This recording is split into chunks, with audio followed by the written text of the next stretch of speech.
A NASCAR racetrack is one of the few things in life that actually gets better with age, and the Kansas Speedway is no exception. Over the last 6 years, the racing surface has widened out, and that bodes well for the drivers in the chase to the Nextel Cup because they need room on the racetrack to race safely. But for the folks outside looking into the chase, those 31 drivers have an advantage here at Kansas as well. While everybody else is running around worrying about their fuel mileage, they can go for it like we saw Tony Stewart do last year, and I believe this could be the first race in this chase where we see a non-chaser in victory lane. In a year full of penalties, the one that NASCAR gave to Carl Edwards and the '99 team last week may be the one that has the most impact. The governing body took 25 points away and dropped the team from 3rd to 6th, 28 points out. Over the last 25 years, roughly 1/4 of the championships have been decided by fewer points. Roush Fenway Racing is appealing the decision, but they don't expect good results. Like the rest of the chasers who have had misfortunes, the '99 team plans to just race on. And if they stay on their current hot streak, the 25-point fine may not matter.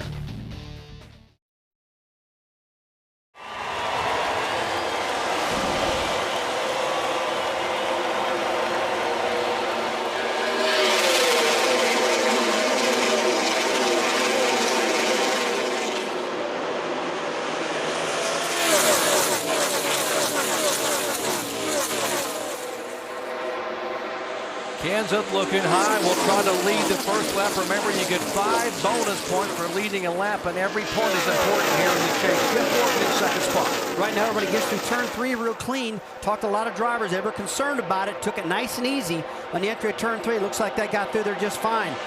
Jeff Gordon right on the tailpipe of the 17 car, getting into 1. Comes Denny Hamlin underneath the 10 car. Take a look at Dale Earnhardt Jr. right on the bottom. Now, here this guy's out of the chase for the championship. Man, he wants to win a race so bad it's unreal right now. He won't be on the bottom long either. He'll be up searching around that wall for the groove before long. Well, yesterday in practice, this guy was right dead up against the wall, Andy. You saw him about 2 foot off the wall, just digging up there. Now 3 wide. Whoa, and Earnhardt Jr. trying to squeeze in. The 10 car almost does get out of shape and gathers it back up. Great save by Scott Riggs. Comes Kyle Busch up on the outside. And that's one thing about this track. It's so wide, getting at the corner, you can do some racing like they're doing now. But take a look at Griggs. He doesn't look like this car's handled real well right now. Pretty loose out there. Yesterday's NASCAR Busch action, we saw him 3, 4, and even 5 wide at times here on a very wide racetrack, and you see lots of racing the 16 car. You saw Greg Biffle now going by trying to make a move. Oh, yeah, Biffle. Here's the guy that had so good a run last weekend. Second place at Dover. Kind of got his momentum going again with this Roush team. Looking good right here. Fast in practice. Our in-race reporter's on the move. Martin Truex. Man, look how far the leaders have pulled out, guys, right now. Matt Kenseth is just really flying out there. Jeff Gordon, about 6 or 8 car lengths back. But you got to believe these guys are all kind of feeling out this wind out there right now, readjusting their driving style. They were lucky enough to get out of this hornet's nest behind them and get some distance on these guys. Kyle Busch, who did a heck of a job driving his car yesterday to the front of the final 17 laps, now has taken the 3rd spot away from Dale Earnhardt Jr. You guys remember one thing, this is the old car, it's not the car tomorrow. And Kyle Busch yesterday, in that car he drove pretty close to this car, you got to believe he learned a lot.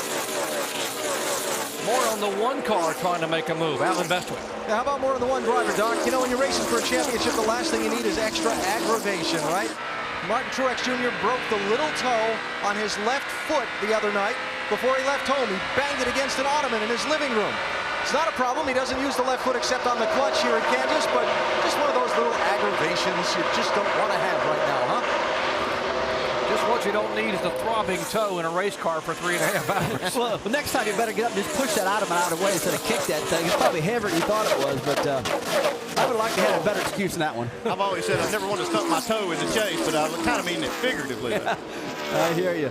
Look at these 2 beer cars. They can't get these guys apart again. You saw them racing to try to get in the chase for the championship. Kurt Busch won out on that one. But right now, Dale Earnhardt Jr. is picking up a lot of speed for that tri-oval. He's working on that high groove. He's trying to clean his groove off up there.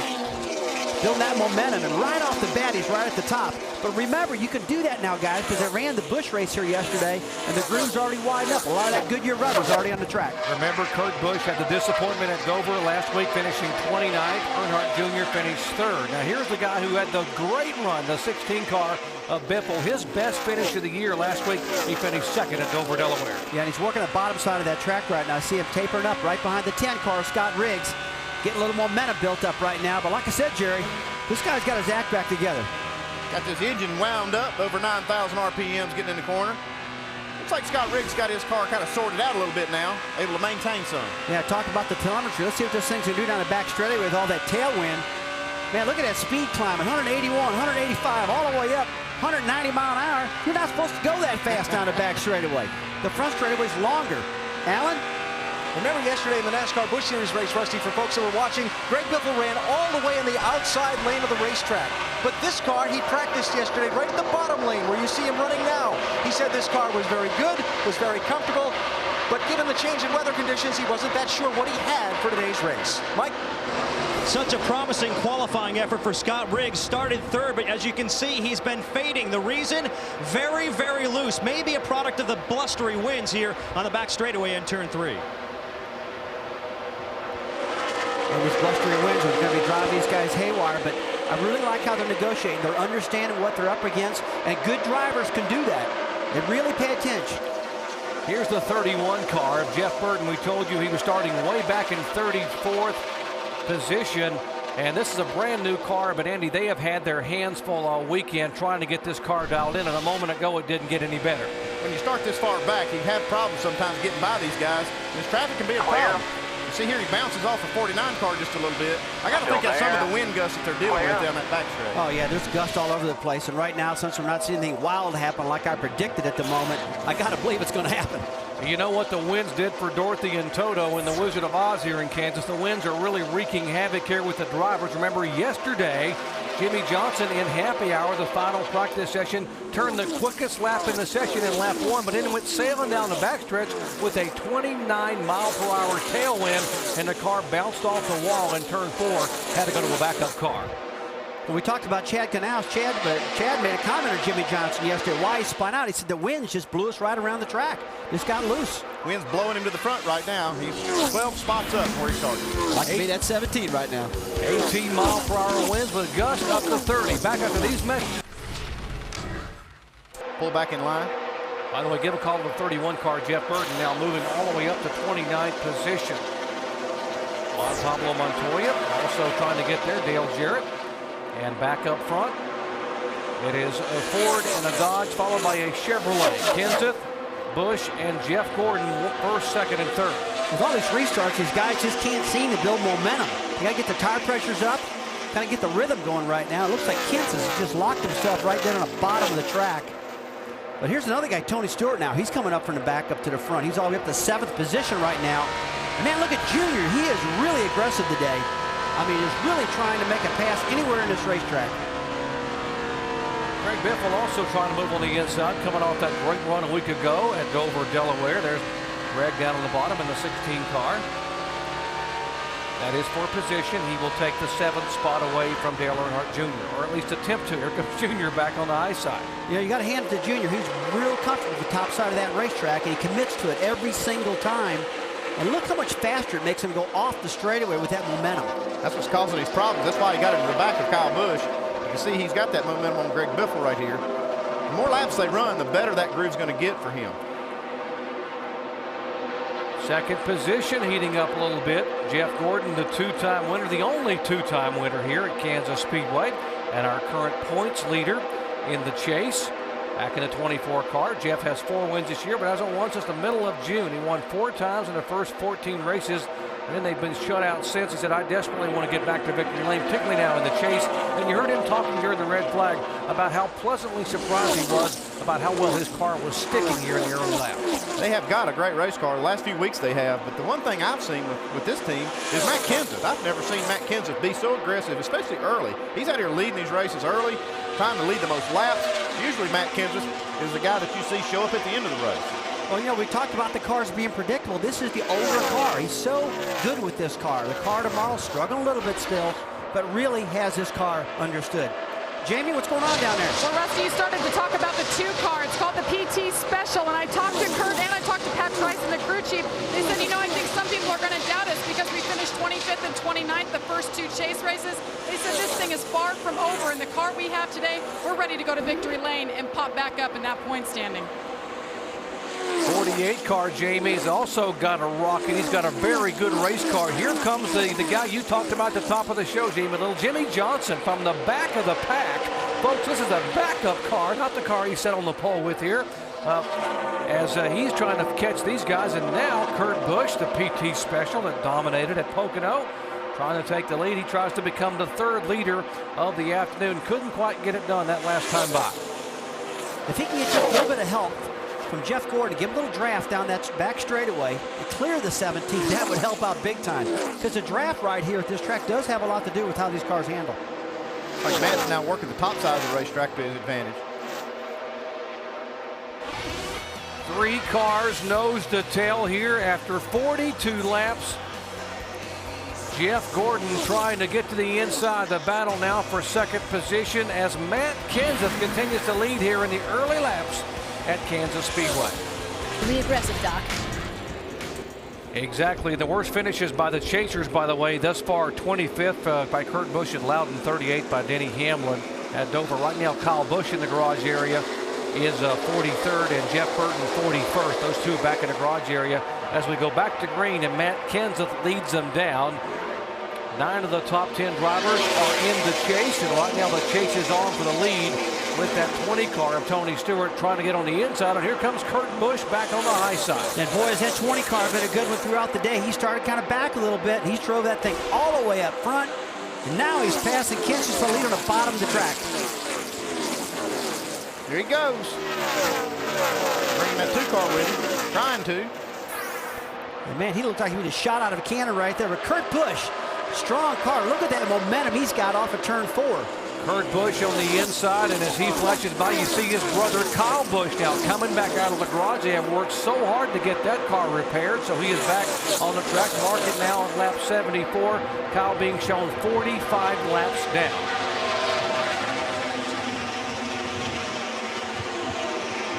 With the 5 car now back on the track, what about the 31 car and the repairs they're trying to make down there? Dave? Okay, it's a fuel issue to the motor. These guys run what a cable fuel pump. Fuel pump is in the back of the car. They also run a spare cable through the car, and they're going to hook that up and see if the spare solves the problem. But Scott Miller is not confident it will, because remember we reported that the car was missing before it actually stopped running altogether. So they'll do that change first, see if the extra cable makes the difference, try to fire it up, and if it doesn't pump fuel, then they know it's something worse. Yeah, the problem with this thing here, Dave, is that cable, that's been a culprit for these guys. That thing has been giving some problems on the engagement of that cable into the pump. And so I think if they change that, that may fix it. If it doesn't, boy, this can be a long day trying to figure out what's wrong. Yeah, let me add to that right now. This particular car, these older cars used to run the fuel pump up by the motor, but now the new car tomorrow has a cable. It looks like all these guys are going to this cable, and it's giving these guys a fit right now. Speaking of going, the 20 car, Tony Stewart is going to the lead as Stewart now moves on the inside, and he has gotten credit for leading now, moving on the inside of the 2 car. So it is Stewart in the Chevrolet, the Dodge of Kurt Busch, and the Ford of Matt Kenseth. These 3 guys are having some fun. Alvin Bester. When I talked to Greg Zipadelli, Stewart's crew chief, this morning, he told me their idea for the day was to just keep their track position and keep fuel in it. Remember, these guys won the race on fuel mileage a year ago. Not a chance they can take today with a championship on the line. They took just 2 tires on the first pit stop to get track position. They started back in 19th, and they've been among the top 5 or 6 the rest of the day, now fighting for the lead. Don't get much better track position than that right there. You talk about, look at all the lines this racetrack, from the bottom, the middle, the top, and I really think this particular tire is really suited for this racetrack, guys. You saw the big fall off, and the more these teams fall off in speeds from when they start to the end, it always creates good racing that way. You got 5 cars running 5 different lines off turn 4 or turn 2. You know, NASCAR and Goodyear need to take a look at this racing going on today, and I really think they can make the racing better than it already is with the car tomorrow. with softening his tire up just a little bit, guys. I don't know how you can get any better than this right here, though. Reminiscent of the great racing we saw in the NASCAR Busch Series here yesterday for 300 miles. Here's the 20 car. These guys have better look in their rearview mirrors, but here comes the 24 and the 48 have hooked up now nose to tail, and they are trying to run these top three down. Well, I know they're coming. You better take a look at that Miller Lite car, that number 2 car. He's flying right now on top of the racetrack. He's got Kenseth behind, and we saw earlier that if you get a car behind you, it really helps the draft, helps you get going. Looks like they got the 31 car running again now. Spare fuel pump cable in the car. Good move. They broke it, were able to hook it back up, get back after it. Cost them 10 laps, so to get that done. Wow, look at this. Whoa, up across the racetrack, and Tony Stewart puts the car right up there near the 17.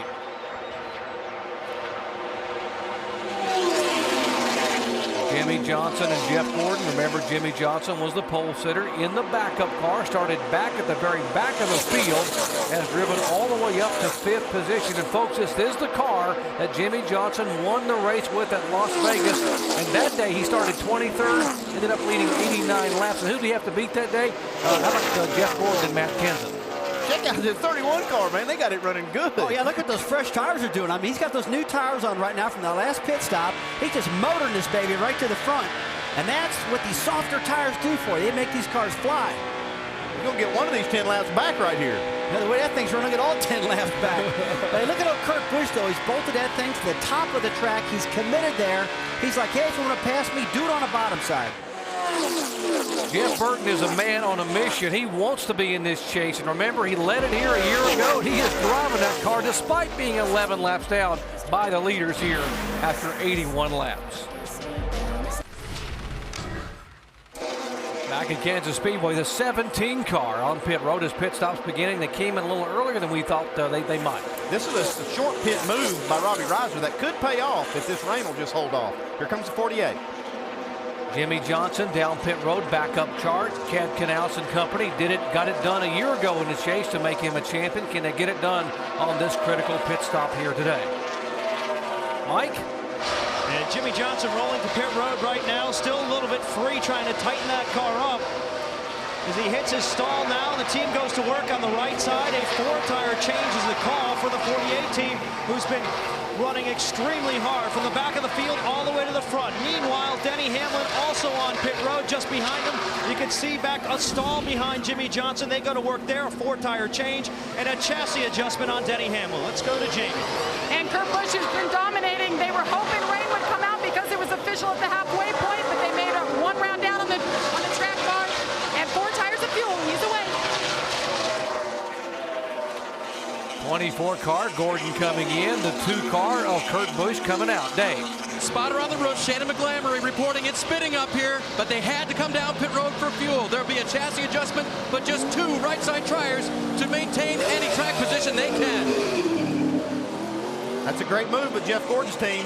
That'll get them some track position. If they're banking on this rain, this is a good move. And there's raindrops to report on a lot of the drivers' windows, so the rain is coming, and it's a lot of it too, folks. So, I mean, this is, we're past halfway, so it's going to be a drag race to this caution flag, because you got to believe it's going to come out pretty shortly. Tony Stewart has not come on the pit road. Remember, he got a lot of great gas mileage here a year ago when he was able to hang on and coast by for the win. Alan.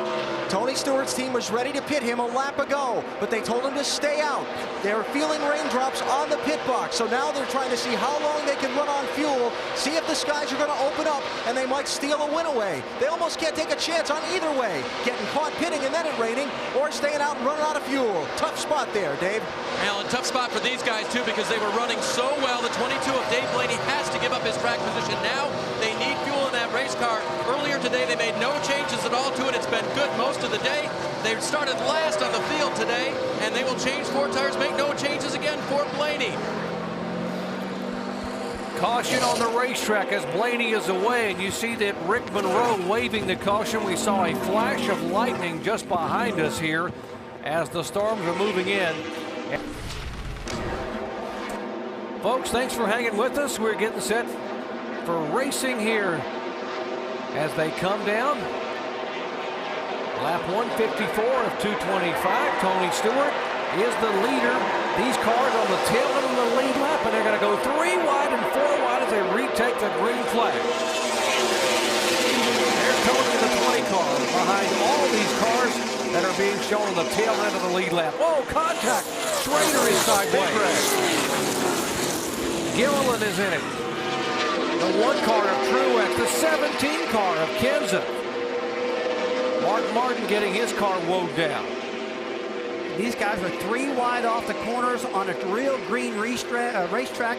Probably pretty slick. And look at this. We've took out 1, 2 of the chase contenders already. Martin Truex hoping for a caution so he can get back in the lead lap. Looks like he was the caution. Man, I see you. Come on around. I know you're junk. I see it. It's a terrible break for some of these guys, but it's a good break for Kurt Busch and some of these guys that didn't get in the wreck.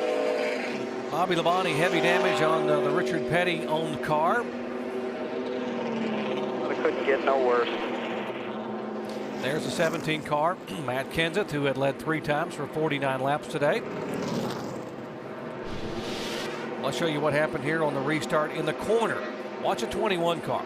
It's like Kenny Schrader got alongside Michael Waltrip and just got loose, spun the car, and they all start spinning to avoid him. And look at that, they just all pirouette side by side. The 17 car, the 38, the 1 car, the 00 of David Rudiman. They're all involved. Now it's all smoke. Nobody can see anything. They keep plowing into it. And when you're a driver, that's your worst nightmare, where you can't see when you're going that fast. Now watch Tony Stewart in the 20 up behind the 1. Let's see how he's able to snake his way through. Wow.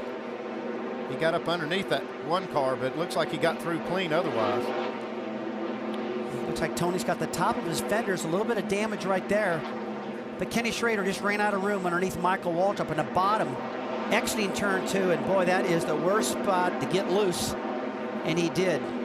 38 car Gilliland was trying to get woed down, and the 00 Rudiman was behind him from Michael Waltrip's onboard.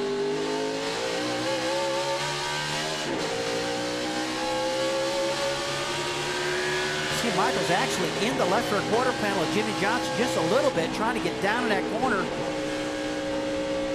Clears him, doesn't do any damage there. But underneath him now to your left side is Kenny Schrader. And this is where Schrader's going to get loose. And this happened behind Michael just now.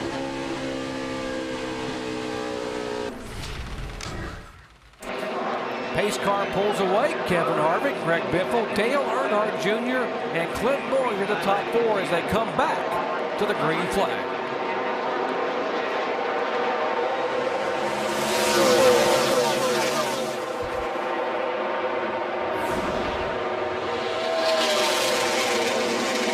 Biffle looking racy. Well, a lot of smoke out of that 20 car. You talked about the tire rub, and there's the answer. Tire rub, that's smoke behind you. I mean, that's a hard tire rub, too, and I don't think that's a rub. It's actually clearance itself. The hood pin's knocked out. It's rubbing really bad. Tony's got some big problems right here now. If this thing rubs like this a couple more corners, he's going to be in big trouble. Yeah, this is something we saw with Jimmy Johnson in Indianapolis, like you said, guys, before. A bad crash before that. We saw that with Michael Waltrip also a couple weeks ago. So, hey, they gambled. One thing he can hope for now, as you can see, it's still smoking real bad, is maybe get a quick caution. But they're in trouble. On the inside. Now, if you're one of the guys running with him or behind him, how concerned are you? I'm very concerned. This thing might blow a tire, take me out. I'm trying to get around him as quick as possible. Guys, it's smoking less and less right now. It's a possibility that this tire could knock that front out of the way and clearance itself. We've seen that happen before. And the tire pressure is going to build up, Andy. And when the pressure comes up, it's going to rub less. So that might bail him out right there. Yeah, it is smoking less, but it's still a pretty good little rub right there getting into turn 1. The question now is how long will NASCAR let him run, because that's the next person. If I was Greg Zipabilli, I'd be concerned about it. It looks like this condition is actually getting better, though, in the 20 car. But now they got to talk about NASCAR now. And, folks, that's at 170 miles an hour. This is not less smoke out of the 20, so maybe they have rolled the dice and won. It could be, like we said, it could be clearance in itself, and when the pressure comes up, it's going to get better. This is a very anxious moment right now for this team. We saw this happen with Ray Evernham, who made a great call with Jeff Gordon years ago in a championship chase. He decided to leave Gordon on the racetrack with a tire that was rubbing, and it got less and less and less, and he ended up pulling it off and winning the title. One thing I'm concerned about, the performance of the car. I mean, they're not able to keep up. And might, this might even actually, even if they don't blow a tire, it's going to hurt them. I think right now what he's doing, though, Andy, he's not driving the car hard into the corners. He doesn't want to bomb it into the corners and actually have the tires come up and blow itself out. Looks like he's taking it easy every single lap, trying to wait for that tire pressure to come up. Here's a couple of guys that have been on pit road to make those stops. A 2-car of Kurt Busch at 24. Jeff Gordon as they're working their way back up through traffic, being shown in 23rd and 24th position. They got some work to do in a short time to get it done. They've got a bunch of these guys that caught a break catching that caution. It's now placed them in front of these guys. Right now, Clint Boyer being shown 3rd on the racetrack. Whoa, Scott Riggs slips up a little bit. The 2-car goes beneath him. Now, this is all 4 position. Mayfield is there. Jeremy Mayfield being shown 21st. You saw Scott Riggs in the 10 car. They're also in 22nd, 23rd. One thing about Tony Stewart, going back to him with his tire smoke, as a driver, you can feel when that tire actually hits the fender. So Tony's probably given as much input into the steering wheel and driving as deep as he can. Now look, the smoke is completely gone right now, guys. And it very well could have knocked that fender out of the way. While you watch Tony Stewart's car, here comes his teammate, Denny Hamlin. We need to mention that Clint Boyer, as of right now, is the chase points leader. Remember, Clint Boyer began the chase in 12th position. He was the only driver in the chase who had not won a race this year. He won the very first chase race in New Hampshire. Had a great run last week at Dover, Delaware. And of course now he is being shown in 3rd spot in the race today, but 1st in the overall chase point. Guys, right now, if I was Tony Stewart, I'd try to run up against the wall all I possibly can on the very top of the racetrack in 1 and 2 and 3 and 4, just as a precautionary measure. The late Richard Petty used to do this all the time, Andy. Rich would run up against the wall, and you ask him why. He said, man, if that tire blows, I don't have far to go before I hit the wall. So I would just do that. I'd stay right up against that wall in case this thing does go. It's a long way to go from the bottom all the way to the wall, so that would be the place to run. But I'm still really worried about this car. Well, Richard Petty, our former champ, he's down here in the garage area right now watching this race going on. He's probably thinking, hey, if I was that fella, I'd be against the wall. Okay, here goes Greg Biffle looking for the lead. Biffle trying to move up on the high side, on the high groove. Oh, that's a tight one right there. Almost looked like the 8-car and the 5-car earlier in the race there. Same scenario. That caused that wreck. Now, boy, Greg Biffle getting a big run up on the top. Again, Greg Biffle not in the chase, but he has his own agenda, wanting to win a race and be able to make a statement here in the final 8 events here of 2007. AB? Interesting scenario for this 16 team, Doc, because this is basically a rebuilding race team. Remember, they changed crew chiefs earlier this season. Greg Irwin came in as the new crew chief, and he's changed some crew members around and brought some new people in and moved some other people around. It's taken them a while to establish the communication between driver and crew chief, and for Greg, a new crew chief to Roush Racing, to work himself into their systems and their engineering plan and program, if you will. But I talked with Greg this morning. He felt that things were good, and Tony Stewart is in trouble. Oh, Tony Stewart, what everyone hoped would not happen, and he has trouble, and he gets the 99 car involved. Man, I tell you, that was just a bad decision right there. Leave him out there. I was worried about that. 10th caution flag today, and Tony Stewart has had a bad day go to worse, and not a great day now for the 99 car because he was caught in that situation. We don't really know what caused this spin with Tony Stewart. It may have been that tire or not, but well, he sure does look frustrated here. Very angry Tony Stewart in the car, and a lot of frustration. Word is he may have had some contact from another car. Because the tire quit smoking. I mean, he was doing a great job nursing that thing around there, just being very careful with the fender. And he did a great job with it because it was smoking less and less. But this might have been a complete different situation here. Well, the problem was he was going backwards, and he was being passed by so many cars. Well, they had dodged the bullet a number of times today, and he was just trying to just baby the car and take care of that left front tire. Climbs out, still has the Hans device on. Oh, heavy damage on the back of that 20 car.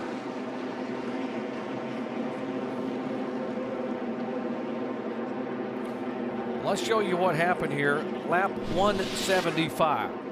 Here comes the 2 car. It looks like Tony was having some problems right there, struggling up against the up high, and the 2 car just had too much momentum on him.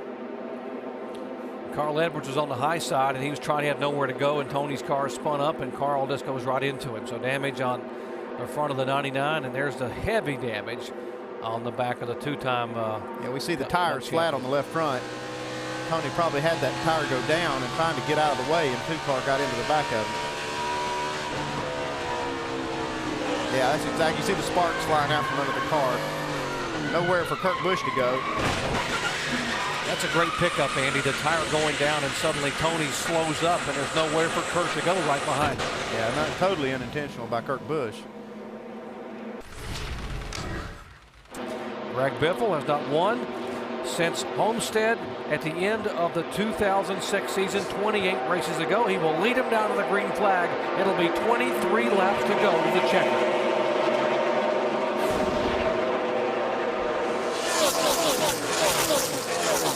Now look at him down here, 3 and 4 wide as he exited Trioval.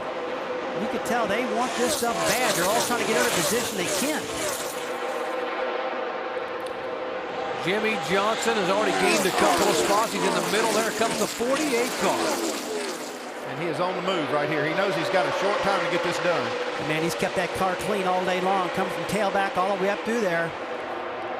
Jimmy Johnson was 25th at the tail end of the lead lap when this race was restarted. He is now all the way up to 6th position.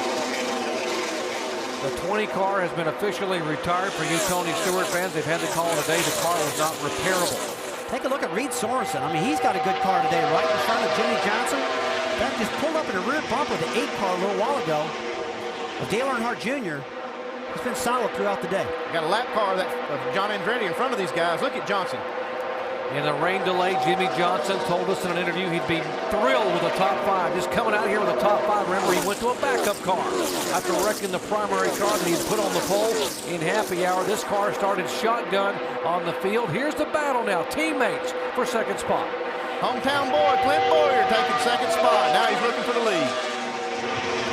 You got to believe these two teammates are going to work together right now. In fact, if the race ended right now, Clint Boyer would be our points leader, and it's swapping back and forth between a 48 and Jimmy Johnson. Clint Boyer doesn't want the race to end now. He's got one more spot to get. 24, Jeff Gordon, the 2 car, Kurt Busch. These guys running side by side. That is for 12th position. And guys, while all this is going on, Greg Biffle is just like 4/10 of a second faster than Clint Boyer. He has just got that clean air and just getting out of it. But Jeff Gordon trying to get through this field right now and use these fresh tires. More on Jeff Gordon. Dave? Well, of course, Doc, when fewer cars pitted in front of them, and because they shortened the race, that's really what set these guys back. They've got the fresh tires. They restarted 18th this time, and crew chief Steve Letarte just telling his driver, we could even get a top 10. Lots of other guys having trouble. That's what we're shooting for. Go get them. Jeff Gordon currently back in 3rd spot in the points. You just saw, a minute ago, he is some 24 points back in 3rd spot. There is Biffle. There's the interval you were talking about, Rusty. Yeah, well, when you get this clean air, like Greg Biffle's got right now, he's got the whole track to himself. He can just lay down really good laps and manipulate the whole entire track. Kevin Harvick slipping backwards just a little bit right here. See Casey Mears is getting by him. Here comes Jimmy Johnson. That is for 4th position. Jimmy Johnson trying to move in on Kevin Harvick. Jimmy Johnson makes that pass, and he would, as of right now, be the chase points leader, gaining a couple of spots. He came into the day in 3rd position. Shows you just how important every single spot is right here. Jimmy Johnson gets a good run off this corner. Remember last week at Dover, Delaware, Jeff Gordon passed 2 cars after the white flag, or else he would not have been the points leader coming into this week. That's how important you drive every single lap in this chase for the Nextel Cup. And how fast is Jimmy Johnson right now? He's manipulating traffic, and he just cut the same exact speed as Greg Biffle. And so they're equal speeds right now, Biffle and him. And it looks like Biffle's car might be going away just a tiny bit. Not much. But right now, these 2 cars are the same speed. Still plenty of time to go with 17 laps to go. Man, talk about a good team. Tailback to where they're at right now. Now he's running down his teammate, Casey Mears. Great job out of Casey Mears, too. Running 3rd with this Hendrick car. Kept it out of trouble all day long. He's got a great car, too. Mears had an 8th place finish at New Hampshire, 6th place finish at Dover. The 99 car. Bob Osborne and company getting Carl Edwards back on the racetrack. It's about 20 laps down, but he's, oh my goodness, look at this right here. These guys are racing hard. The 5-car, Kyle Busch, is just trying to get any position he possibly can and trying to stay out of trouble at the same time. Look at Michael Waltrip on the top side. This is uncommon for him. He likes that top lane.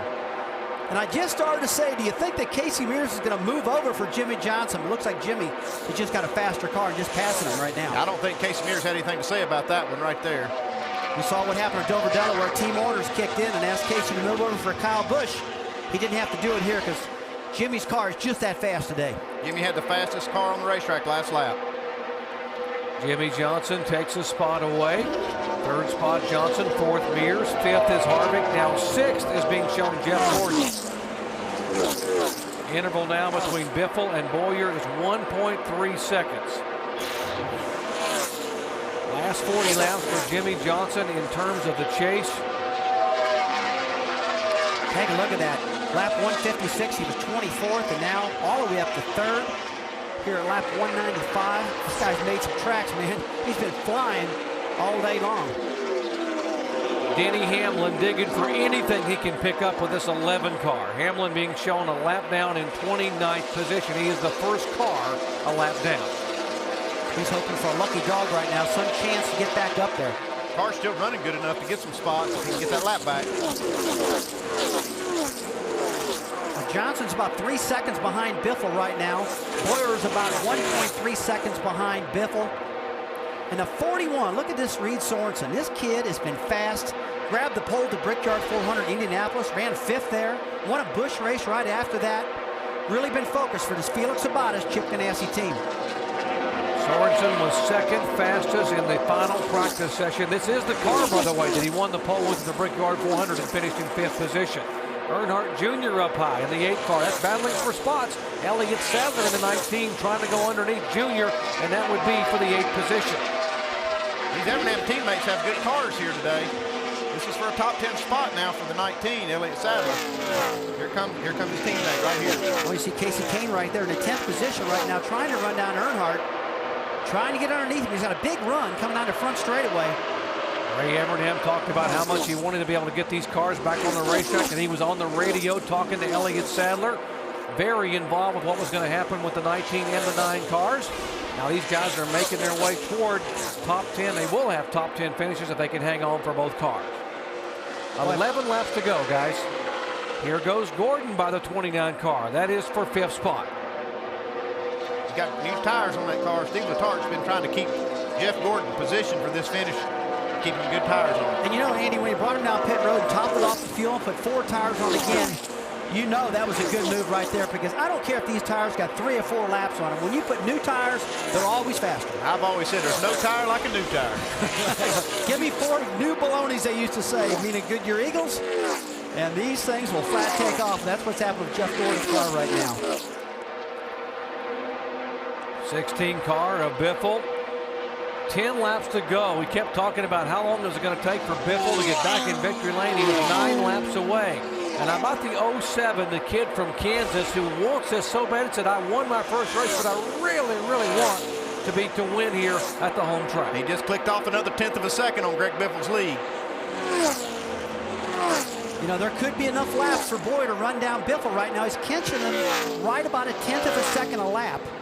You know these hometown fans are cheering him on. Well, boy, you got to hand it to Greg Biffle, though. Second place finish last week. It looks like he's got his act back together with Roush Racing. But Boyer, he wants this thing back. Hometown, man, hometown. Clint Boyer grew up in Emporia, Kansas. Is 90 minutes south of where this racetrack is right now. He said, you know, it's been a dream come true. I'm living the American dream. I got the phone call working in a body shop to come drive for Richard Childress. He won the first race in the chase. He said, but I really want to win one in my home state of Kansas. And folks, he's got 8 laps to get there. Right now, the interval between Greg Biffle and Boyer are staying the same, but Jimmy Johnson just picked off another 1/10 of a section on those 2. Is there going to be enough time? 7 laps. If he's going to get it done in 7 laps, he's going to have to go a little quicker, because I don't think he can catch him right now. Looks like this is coming down between Clint Boyer and Greg Biffle. And you know that Biffle and Boyer in Johnson are driving every lap. I know you want to win this deal. Remember the war we got here. Last time by, Boyer clicked off 0.3 of a second on the leader. He is coming in a hurry. 7 laps to go for Biffle. That was Mike Dillon, the spotter, telling him to keep a big picture in mind. The only picture Clint Boyer's looking at right now is the back bumper of that 16. He wants this win bad. It looks like every single lap Boyer runs the same speed.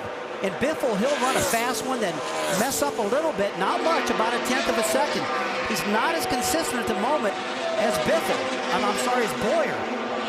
But then to make up for it, he'll outrun Boyer the next lap by 1/10 of a second. So they're going to be dealing with some lap traffic here before long, too, before the end of the race. Greg Biffle finished 3rd here in 2004, led 64 laps. He finished 2nd here in 2005. He led 47 laps. He is yet to win at Kansas, and he is yet to win in 2007. There's Biffle. 5 laps to go before he will go to victory lane for the first time. And he knows how much the guy in his rearview mirror of the 07 wants this race today. I'm just amazed at Clint Boyer. You know, he comes into this thing 12th in points. The bottom of the guys hadn't gotten a win, and now he's got a win at New Hampshire. Here he's challenging for the championship. Dave Blaney, who's had a great run today there in Bill Davis's Toyota, the 22 car. And the 6 car of David Reagan, the highest running rookie in the 42. Speaking of rookies, contact with the wall for Juan Pablo Montoya. He's got a easy. Yeah, they're going to have to throw a caution for this debris now. Oh, man, 4 laps to go. Oh, this is going to change everything. Debris right in front of Greg Biffle. Caution is out. Caution's out. Oh, man, these guys better pull their seatbelts down right now because this is unreal, and this is what the 07 that Clint Boyer's won in Jimmy Johnson. Man, you talk about a shootout now. Oh, we're going to have a shootout right here. I'll put my crash helmet on right now. I'm going to pull my seatbelts tight. Pull it down. I'll put a helmet on. What are you going to do, Jerry? How many times do you think Clint Boyer went to bed at night dreaming of someday being in the big race here in the state of Kansas with national television and having a shot to win it with 1 lap to go? Wake up, Dorothy. This is not a dream. It's real. Right here. You are back in Kansas, kid, but you know what? Greg Biffle, he's a pretty tough hombre when it comes to passing people. Now, watch what happens where Greg Biffle is right behind some of the debris that's coming out from beneath the 42 car. See this tire come completely apart. That's a lot of tire rubber right there. Pretty heavy piece. Debris coming off. Now watch for Biffle's 16 car to come right through. There. Looks like he caught a piece of that thing. He got a little bit of that stuff, you know, and I know who knows how much of it he hit. There's one thing you do know, you're not going to pit unless the tire's flat. He's got to stay out here. Just a few laps to go. Probably a green-white checker coming up. NASCAR's getting the jet dryer out, probably blow off that turn, get all that debris off of there, and pull your belts down, guys. Get after, because you only have a white-green checker here. Green-white checkered, and by the way, that's what I meant, I think, right? We meant what you knew. I know how excited you are. What I do, yeah. You know what? We talk about Greg Biffle and Clint Boyer, but how about Jimmy Johnson now? He's back on the bumper of these 2 guys. He could be the spoiler for the whole deal. And we know he can get it done when the cards are down on the table here. There's Jimmy in the 48 car. Casey Mears is behind him. Jeff Gordon is there. Harvick is there. There's Casey Mears in the 25 car. He is in the 4th position. So you got Hendrick cars, 3rd, 4th, and 5th with Johnson, Mears, and Jeff Gordon. Guys, the last couple restarts, so that Greg Biffle looked like he was shot out of a cannon when he dropped that flag. And it's just about getting dark here. They're really going to have just enough time, just enough vision to get this race over. What an afternoon here in Kansas. We talk about you couldn't get much better than what we saw in the NASCAR Busch Series race here on Saturday with a great finish. But this one has had it all.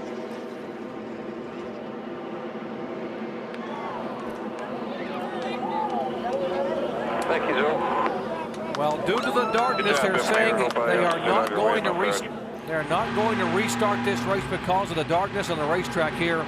And it is going to finish as promised on lap 210. That's why you see these guys down there in the Roush Fenway pits celebrating. Man, we've seen it all today. We really have. Now, if they ever went for another restart, we might have had more crashes yet. But, you know, up here in our booth, here at Kansas City, it's looking pretty dark outside. Our cameras make it look a little brighter. I kind of like those. The cameras actually make it look brighter than it really is. I can't believe how much different it is. It's very dark.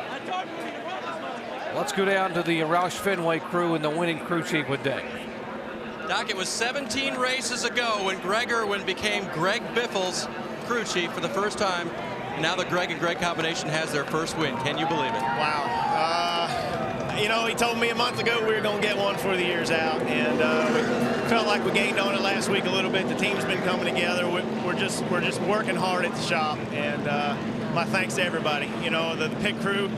Thank you, Billy. The pit crew has been working hard. The pit stops have been picking up every week for the last 3 weeks, and Greg stays on top of the wheel all race long. He never gives up on us, and I'm just real happy. I don't know what to say. You might have a little pressure on you too, because you've been fast in the traditional car and the COT. Not bad, not bad. The whole program's coming together. This is what he needed. This is what we needed as a group to start rolling into next year. Hopefully, we're going to gain some momentum here going into the rest of the season. So I can't say enough for these guys, and they've been sticking behind us, and they've been through some tough times this year, and we're just working hard. So it feels good. All right, that's Greg Irwin. And Doc, are we just a little premature? He's still got to cross the finish line, right, Biffle? He still has to get back there behind. Remember, you know, he ran through all that debris, so he's behind the pace car. And again, folks, these cameras are able to iris up and give you a lot more light than is actually out there. I remember doing qualifying years ago at Talladega. It was pitch dark, and it looked like it was daytime, but you couldn't see a thing. That's why it is so tough, but it is getting dark here. Remember, sunset was 7:06 local time, and that was just minutes ago, so they had promised these guys they would not make them put them in any kind of harm's way by making them run in the dark. And so when he comes by to take lap 210, he will get the checkered flag. Looking out the window right now, Jerry, the black asphalt on the racetrack would hide anything if there was debris out there. Everything looks very dark looking from a driver's perspective. So congratulations to Greg Biffle, huh? Looks like the LifeLock Duck's going to get a checker here. Greg Biffle, 37-year-old driver, had gone 28 races. His last win was at Homestead at the end of finale of 2006. All right, buddy, right there. Checker flag. And Biffle takes the win at Kansas Speedway in what was an unbelievably long day, but he doesn't care. Right now, he is a winner in 2007.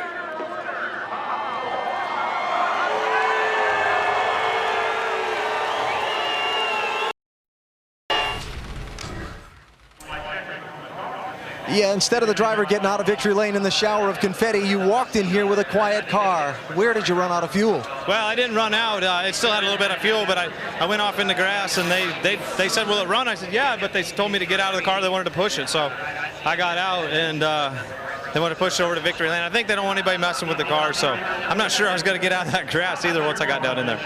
You never led this race until 36 laps to go. Did the race come to you, or does your car get better? Well, a little of both. You know, the car definitely got better, and Greg Irwin, you know, he's really got this program turned around and doing a great job with it, and you know, just excited to get Aflac in victory lane. You know, we only had a couple races with him this season, and pretty excited about it. But you know, once we got out in clean air, this car was so good, and you know, I just hit my marks, and you know, I was giving up a little bit, and I knew the 07 was catching me a little bit, but I didn't want to make a mistake, so I just stayed on it, and you know, didn't want to make any mistakes.